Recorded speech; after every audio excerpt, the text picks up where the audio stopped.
तो पिछला लेक्चर में हम लोग पढ़े हुए थे 2D में जो भी अरेंजमेंट था, यूनिट सेल जितना भी था सभी को पढ़ लिए थे। और उसमें हम लोग ये चीज़ देखे हुए थे कि दो तरीका का अरेंजमेंट था 2D में। एक था स्क्वायर अरेंजमेंट और एक था हेक्सागोनल अरेंजमेंट।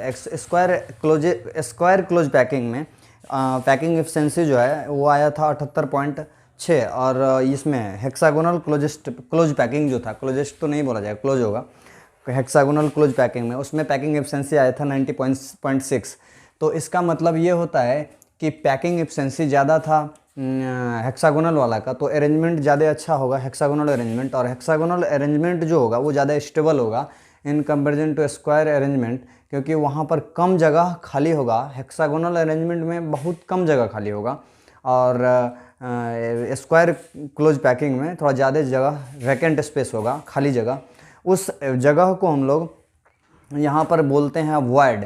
तो ध्यान दोगे, आगे हम लोग को वॉइड पढ़ना ही है बहुत अच्छा से, बड़ी डिटेल में पढ़ना है। बट 2D ख़त्म होने के साथ साथ हम लोग एक क्वेश्चन कर लेते हैं इस पर, जो कि क्वेश्चन किसी न किसी एग्ज़ाम में पूछा हुआ है। तो ये क्वेश्चन है आपको कि मार्बल्स ऑफ, ये पत्थर का टुकड़ा वो वृत्ताकार है जिसका डायमीटर दिया हुआ है 10 mm है। Each are to be arranged, कह रहा है कि प्रत्येक को सजाया जा रहा है ऑन ए फ्लैट सरफेस, बिछाया जा रहा है सरफेस पर, फ्लैट मान लो बरामदा बन रहा है कहीं पर उसमें।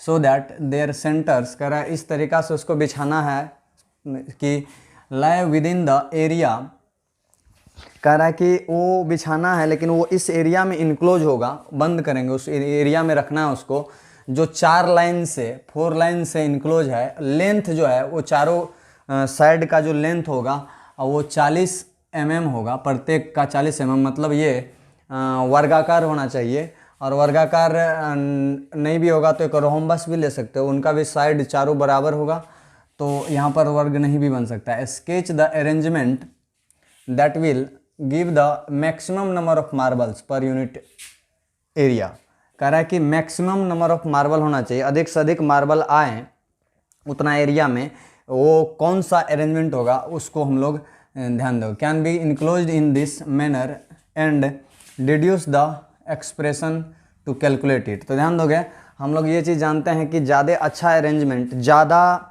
Packing efficiency hexagonal closest packing का होगा और मैक्सिमम मार्बल हमको फिट करना है उस एरिया में। 40 बाई 40 का एरिया है, तो उसमें हमको मैक्सिमम मार्बल फिट करने के लिए अरेंजमेंट जो हमको है वो स्क्वायर क्लोज पैकिंग लेने से काम नहीं चलेगा, क्योंकि यहाँ पर पैकिंग एफिशिएंसी कम आता था और कम आने का मतलब ये हुआ कि यहाँ पर कम मार्बल फिट हो पाएगा। और HCP जब लेंगे हेक्सागोनल क्लोजेस्ट पैकिंग, तो इसका पैकिंग एफिशिएंसी इनके तुलना में बहुत ज़्यादा था। तो यहाँ पर अगर इस तरीक़ा से अगर एटम को अरेंज करते हैं तो यहाँ पर ज़्यादा मार्बल फिट होगा। तो वही क्वेश्चन में पूछ भी रहा है कि कौन सा अरेंजमेंट होगा जो आप वहाँ पर बता सकते हो। तो ध्यान दोगे, यहाँ हेक्सागोनल अरेंजमेंट में ही हम लोग को लिखना, तो लिखा हुआ for maximum number of marbles, ज़्यादा से ज़्यादा मार्बल आएँ उसमें, उस एरिया में, per unit area marbles must be arranged in hexagonal arrangement. दो ही अरेंजमेंट हम लोग 2D में पढ़े हैं, स्क्वायर अरेंजमेंट और हेक्सागोनल अरेंजमेंट, दो ही होता है। तो ध्यान दोगे इसमें किस तरीक़ा से अरेंज करना है। तो हेक्सागोनल अरेंजमेंट में आपको बताया गया है कि आप एटम को इस तरीक़ा से पहले सजा लो,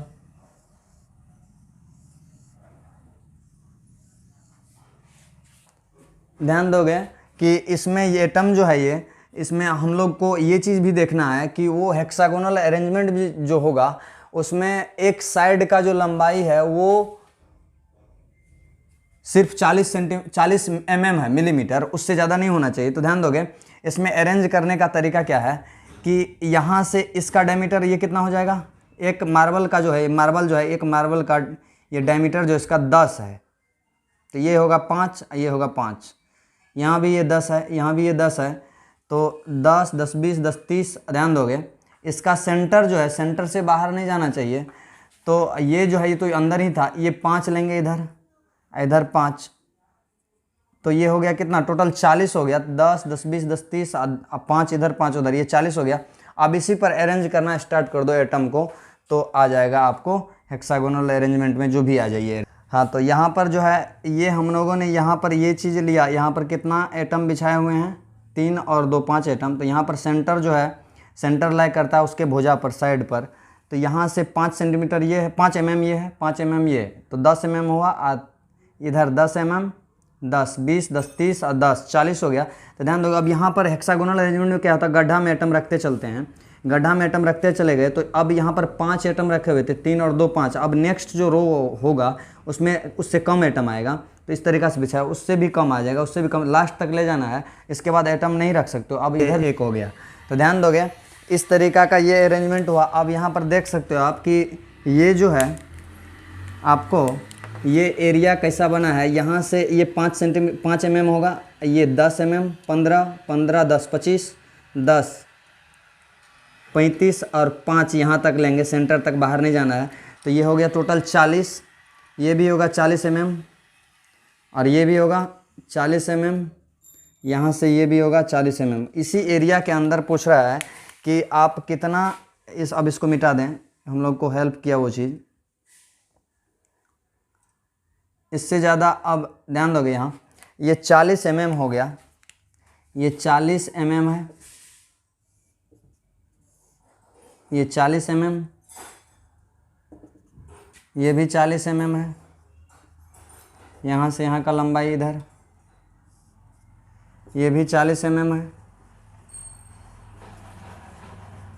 तो इसमें पूछ रहा है कि कितना एरिया इसमें आ गया, कितना इसमें मैक्सिमम मार्बल कितना आया है। तो इसको आप काउंट कर सकते हो, मैक्सिमम मार्बल्स जो है इसमें क्या होगा। तो ध्यान दोगे, ये तो स्केच हो गया, कह रहा है स्केच करने के लिए भी कह रहा है इसमें कि आप स्केच करो, जो भी इसका अरेंजमेंट आएगा उसको स्केच करके भी दिखाओ। ये स्केच कर दिए। तो ध्यान दोगे, इसमें आप लिखोगे maximum number of marbles, maximum number of marbles जो है वो 5 10 10 mm 10 mm, ये 5 40। ध्यान दोगे, इसमें मैक्सिमम कितना मार्बल्स आया, तो वो आप पूरा काउंट कर लो, जो बाहर, जिसका जो बाहर हिस्सा है वो भी और जो अंदर है वो भी। तो टोटल कितना एटम है इसमें आप काउंट कर सकते हो। ये इधर 3 और 2 5, 5 और 4 9, 3 12 और 3 15, 15 और 4 19, 3 22 और 3 25 हो गया। ये मैक्सिमम नंबर ऑफ मार्बल्स जो है वो 25 होगा इस एरिया में, 40 बाय 40 के एरिया में। कह रहा मैक्सिमम, आगे होगा मैक्सिमम, देखो क्या पूछ रहा, और नंबर ऑफ, एक और पूछा जा सकता है effective, maximum number of effective marbles, effective marbles का संख्या कितना होगा। तो वो आपको यहाँ ये पूछ रहा है कि इस एरिया के अंदर जो हिस्सा है सिर्फ उसी को बताना है एटम के फॉर्म में। तो वो क्या हो जाएगा, इस एरिया के अंदर जो है ये तीनों एटम, इधर से ये तीनों एटम और ये तीनों एटम, पूरा का पूरा इसी एरिया के अंदर है। तो 3 3 6 और 3 9, तो यही हो गया। प्लस ध्यान दोगे, यहाँ जो एंगल बन रहा है, ये एंगल, ये एंगल और ये एंगल, यहाँ पर ये एंगल कितना डिग्री, 60 डिग्री होगा। हम लोग 2D में पढ़े हुए हैं कि ये एंगल कितना हो जाएगा, 60 डिग्री, और ये कितना होगा 120 डिग्री, ये भी 60 डिग्री और ये भी इधर उतना ही होगा 120 डिग्री। तो ये जो एंगल है 120 पर कट कर रहा है। तो इस एटम का और इस एटम का 120 बाय 360 एंगल होता है सर्कल का, तो 360 ये आ जाएगा 1/3 हिस्सा, 1/3 हिस्सा इस एटम का इसके अंदर है। तो 1/3 हिस्सा दो जगह से आएगा, यहाँ से और यहाँ से। प्लस इसके बाद यहाँ पर देख लो, इस एटम को भी आप ले सकते हो कि इसका कितना हिस्सा आएगा। तो 60 डिग्री एंगल है, 60/360, टोटल 360 है और 60 ले 1/6 आएगा हिस्सा। 1/6 हिस्सा कितने जगह से आएगा, दो जगह से। प्लस आप ये चीज़ देख सकते हो कि यहाँ सेंटर पर लाई कर रहा है ये सारा एटम, ये इनके सेंटर पर, ये साइड के इस पर रखा हुआ है। तो ये 180 डिग्री एंगल है सारा। तो 180 डिग्री एंगल जब होगा तो इस एटम का आधा हिस्सा इस एरिया के अंदर है। तो कितना यहाँ पर है, 3 3 6 3 9 और 3 12, 12 जो होगा वो 1/2 अगुना 12, इसको आप सोल्व करोगे तो कितना आ जाएगा ये 9 + 2/3 प्लस 2 तिया 6 1/3 प्लस 6 9 6 15 प्लस ये कितना आ जाएगा, इसको जोड़ोगे तो 2 1 3 1 आ जाएगा, 16 आ जाएगा। ये 16 आ जाएगा। टोटल इफेक्टिव जो एटम होगा वो हो जाएगा 16। हाँ, तो आप एक चीज़ और देखिएगा यहाँ पर कि जो चीज़ अभी हम डायरेक्ट लिख दिए थे कि 120 डिग्री एंगल है, ये भी 120 डिग्री एंगल है, यहाँ 60 डिग्री एंगल है। तो कैसे है इसको समझते हैं हम लोग। यहाँ पर आप देख सकते हो कि ये एटम और ये एटम और ये एटम कांटेक्ट में है। कांटेक्ट में होगा तो यहाँ से यहाँ का दूरी जो होगा वो r हम मान ले, यदि तो r यहाँ से यहाँ भी क्या होगा r, दोनों कांटेक्ट में है तो टोटल ये 2r होगा। ध्यान दोगे यहाँ से यहाँ का डिस्टेंस जो है वो भी r ही होगा, रेडियस है एटम का, और यहाँ से यहाँ का दूरी भी जो होगा वो सेंटर से लिया हुआ है, बट इधर थोड़ा एटम बनाओगे ठीक से, यहाँ ये भी r ही होगा। तो ये टोटल 2r हुआ। ये भी क्या होगा, यहाँ से यहाँ भी क्या होगा 2r ही होगा। तो ये इक्विलेटरल ट्रायंगल हो गया, और इक्विलेटरल ट्रायंगल में हमको पता है कि वो 60 डिग्री का एंगल होगा, तो ये 60 डिग्री एंगल होगा। आप ऐसे समझ सकते हो। यहाँ पर ध्यान दोगे ये कैसे 120 डिग्री का एंगल हो गया, तो ध्यान दोगे एक इक्विलेटरल ट्रायंगल इस तरीका से बन रहा है और एक इक्विलेटरल ट्रायंगल ये बन रहा है।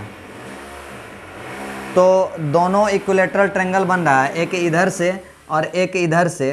तो ध्यान दोगे इस इक्विलेटरल ट्रायंगल में ये 60, ये 60, तो ये 60 और ये 60, ये 60, ये 60, तो 60 और 60 कितना हो गया 120 डिग्री। इसी तरीक़ा से यहाँ भी क्या होगा, ये 120 डिग्री एंगल आएगा। चैप्टर जो है पूरा इमेजिनेशन पर आधारित है, fully based on imagination.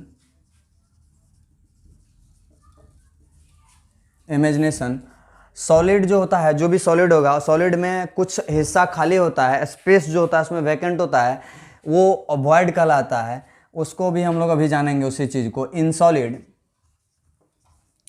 Some space is vacant which is called void। void को अपने भाषा में से इसको इंटरसाइट्स भी बोलते हैं। इंटरसाइट्स कहने का मतलब ये हुआ कि सॉलिड के अंदर का हिस्सा है जो खाली है। void जो है आप अपने भाषा में ऐसे समझ सकते हो कि ये गड्ढा है, कहीं पर खाली जगह है, उसको हम लोग void बोल रहे हैं। void को यहाँ पर हम लोग क्लासिफिकेशन किया हुआ है हम लोग की तरफ से कि अलग अलग, जैसे 2D में भी void पाया जाता है और 3D में भी void पाया जाता है। तो हम लोग पहले देखते हैं कि 2D में कौन कौन void पाया जाता है और कौन कौन void पॉसिबल है 2D में। 2D में void जो होगा वो ध्यान दोगे, 2D में 2 तरह का void हम लोग को पढ़ना है। ऐसा void ध्यान दोगे जो हम लोग आगे इसको बड़ी डिटेल पढ़ना है, बट यहाँ पर थोड़ा सा डिस्कस करेंगे, इंट्रोड्यूस हो जाना है इस void से। 3 एटम रखा हुआ है और 3 एटम के बीच में जो ये खाली जगह बन रहा है इसको void बोलते हैं। ये खाली जगह जो बन रहा है, और ये जो ज्योमेट्री बन रहा है ये ध्यान दोगे ये ट्रायंगल के आकार का है, इसीलिए इसका नाम जो है ये नाम हो जाएगा इस void का जो नाम होगा वो नाम हो जाएगा ट्रायंगुलर void, या इसको बोल सकते हो एक और नाम से प्लेनर है, तीनों एक ही प्लेन में है। ट्रायंगुलर प्लेनर void, ये प्लेनर है। यहाँ ध्यान दोगे एक और होता है स्क्वायर void। वो कैसे होगा, 4 एटम के बीच में होगा।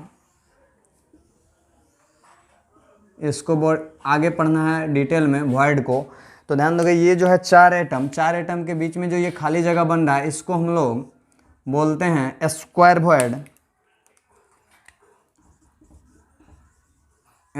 void, या इसको एक और नाम से जान सकते हो square planar void,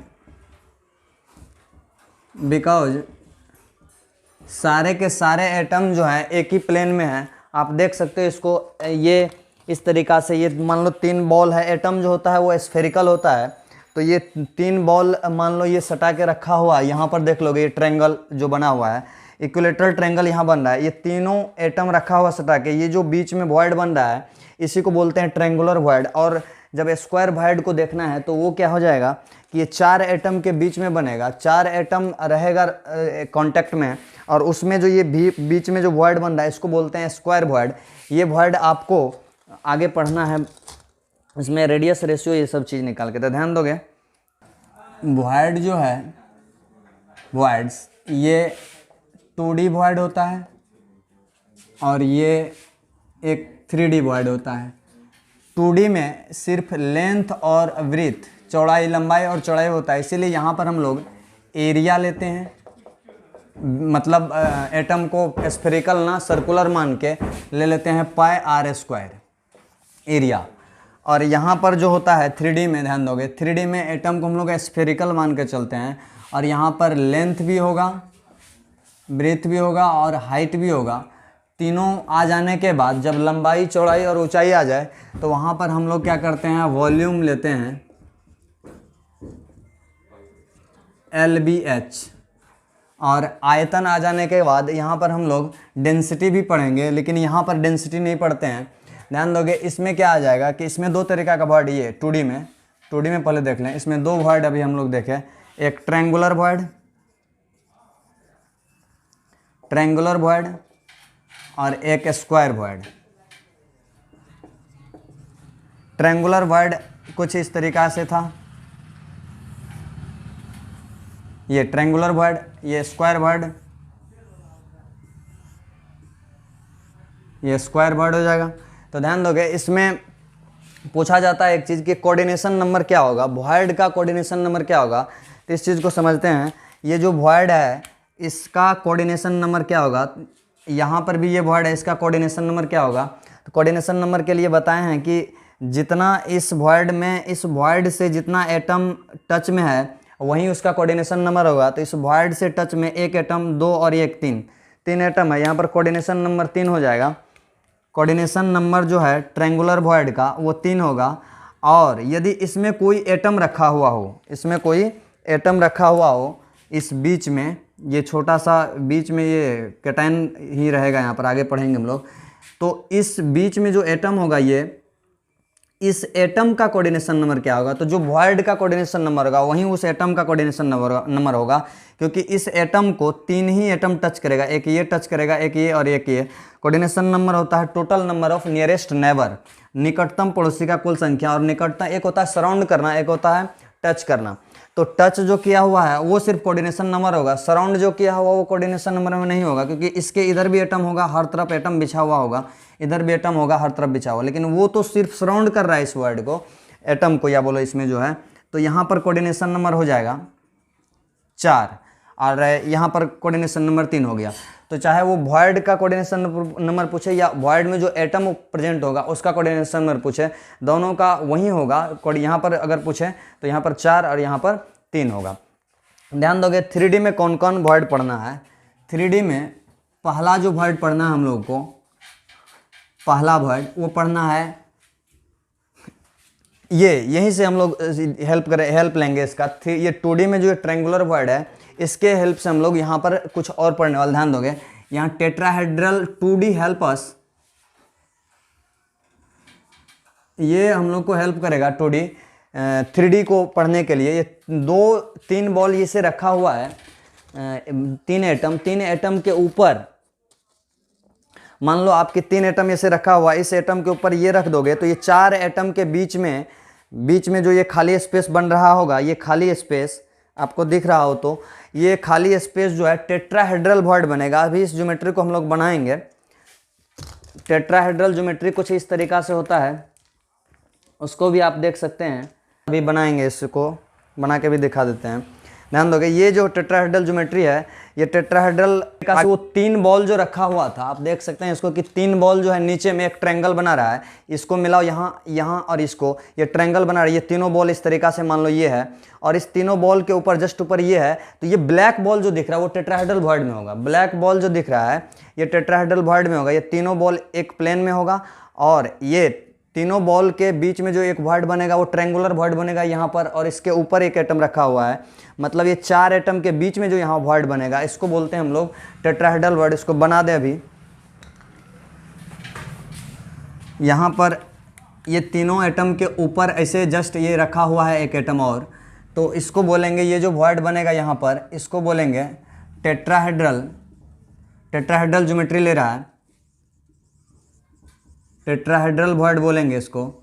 tetrahedral void में जो है आप देख सकते हैं इसमें 4 फलक आपको देखने को मिलेगा। फेस जो है इसमें 4 फेस मिलेगा क्या, तो वो भी ट्रायंगुलर फेस ही है। यहाँ से इसको मिला दो, इसको मिलाओ और इसको मिलाओ, तो एक ट्रायंगुलर फेस इधर बनेगा, एक ट्रायंगुलर फेस ध्यान दो इधर बनेगा, ये एक ट्रायंगुलर फेस, एक ट्रायंगुलर फेस इस तरफ बनेगा, 3 फेस ये बना और एक फेस नीचे बन रहा है, ये और ये, तो 4 फेस बन रहा है इस ज्योमेट्री में। इसको बोलते हैं टेट्राहेड्रॉन।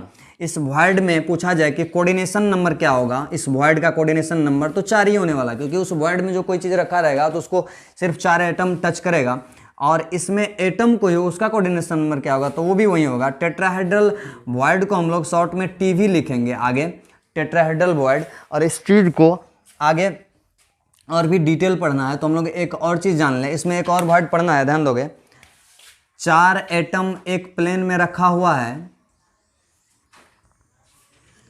और चारों एटम के जस्ट ये जो वॉइड बन रहा है, ये कौन सा वॉइड है, 2D में इसको पढ़े हुए हम लोग, ये स्क्वायर वॉइड है। स्क्वायर वॉइड, इसके जस्ट ऊपर सभी एटम का साइज बराबर है, इसके जस्ट ऊपर एक एटम रखा हुआ है और जस्ट इसके नीचे एक एटम रखा हुआ है, तो उसको बोलते हैं ऑक्टाहेड्रल वॉइड ये हो जाएगा, क्योंकि ये 6 एटम के बीच में आएगा, ऑक्टाहेड्रॉन बनेगा। इस चीज़ को आप कैसे देख सकते हो, तो ये आपको देखने के लिए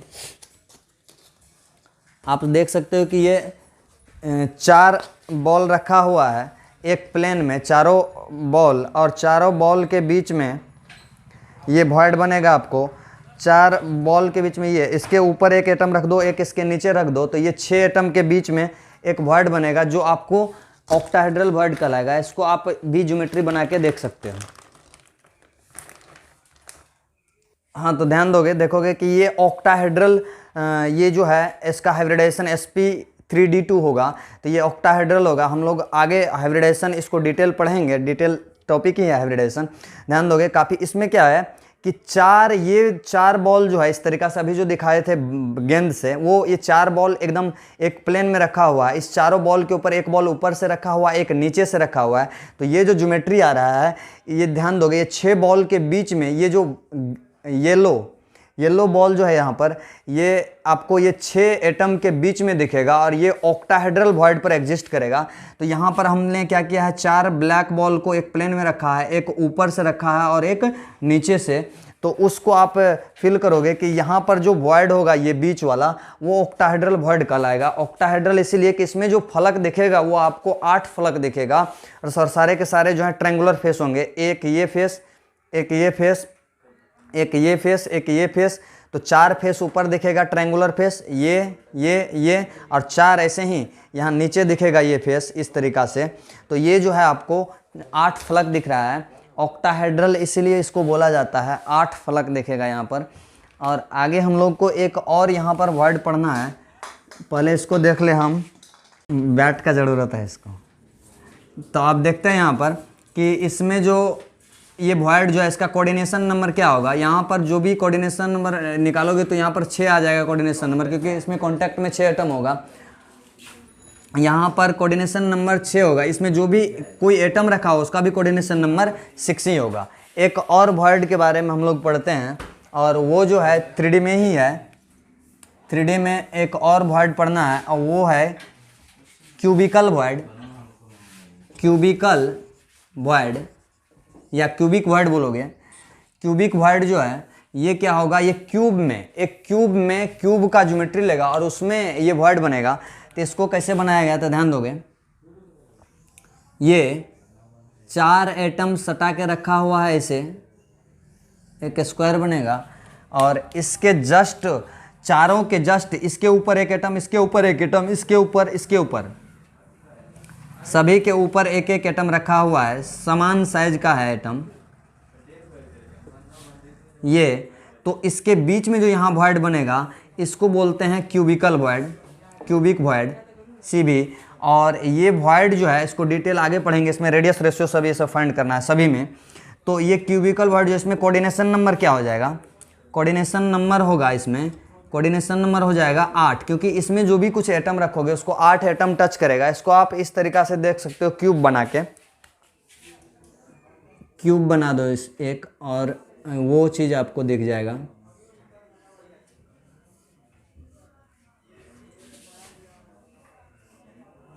ये क्यूब बना है, एक क्यूब के सभी कॉर्नर पर एटम रखा हुआ है और 4 एटम नीचे है सटा के रखा हुआ, स्क्वायर बना रहा होगा, और 4 इसके जस्ट ऊपर है। तो ये 4 और 4 8 एटम के बीच में यहाँ पर जो वॉइड बनेगा इसको बोलेंगे क्यूबिक वॉइड। और क्यूबिक वॉइड में कोऑर्डिनेशन नंबर कितना होगा, तो 8। आगे हम लोग को इसको बड़ी डिटेल पढ़ना है, बहुत इंपॉर्टेंट। यहाँ देख सकते हो कि यहाँ पे ये क्यूब बना हुआ है, ये 4 एटम नीचे रखा हुआ है, 4 जस्ट इसके ऊपर है। यहाँ पर जो हम ब्लू बॉल और ब्लैक बॉल दिखा है वो 4 जस्ट उसके ऊपर है।